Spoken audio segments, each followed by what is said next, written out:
करती है। उनसे कहती है कि पुत्र, मैं जानती हूं कि तुम परमेश्वर हो, इस जगत के पिता हो, लेकिन अपने भक्त पर करुणा करने के लिए पुत्र बनकर के आते हो। मैं एकदम से मोह में ग्रस्त हो गई हूं, इसलिए मैं तुम्हारे शरण में आई हूं।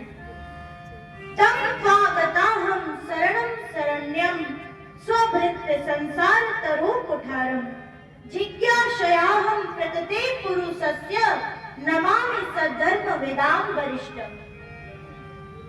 मैं तुम्हारी शरण आई हूं, इसलिए ये बताओ कि इस संसार से मुक्ति कैसे हो सकती है।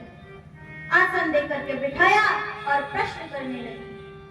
तो यहाँ पर कपिल भगवान कहते हैं कि माँ, वास्तव में इस संसार में कोई बंधा हुआ नहीं है, बल्कि उसने मान लिया है कि मैं बंधा हुआ हूं। केवल मान लेता है कि मैं बंधा हुआ हूं। जैसे एक सुंदर घटना है, एक धोबी रोज अपने गधे पर कपड़े लाद करके धोने के लिए जाता था घाट पर। अब तो एक दिन क्या होता है, वो गधे को बांधने वाली रस्सी ले जाना भूल जाता है। अब तो महाराज गधे को बांधने वाली जो रस्सी है वो ले जाना भूल गया और अपनी पत्नी को गाली देने लगा। अरे मैं दिन रात काम में व्यस्त रहता हूँ, कपड़े धोने होते हैं, इतना व्यस्त रहता हूँ, अरे रस्सी नहीं दे पाई, घर में तो कुछ करती नहीं है। अपनी पत्नी को ही गाली देने लगा। इतने में एक संत, वृंदावन की ही घटना है, केसी घाट पर कपड़े धोने के लिए वो आया, अपनी पत्नी को गाली देने लगा। एक संत निकले परिक्रमा करने के लिए। संत ने देखा कि अरे ये अकेले भगवत क्यों कर रहा है।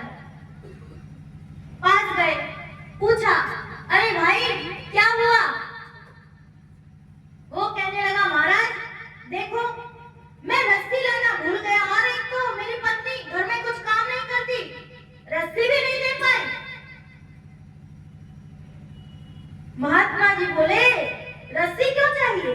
बोले, अरे गधा ये बैठ ही नहीं रहा, अगर ये इधर उधर दौड़ेगा तो मैं कपड़े कैसे धोऊंगा।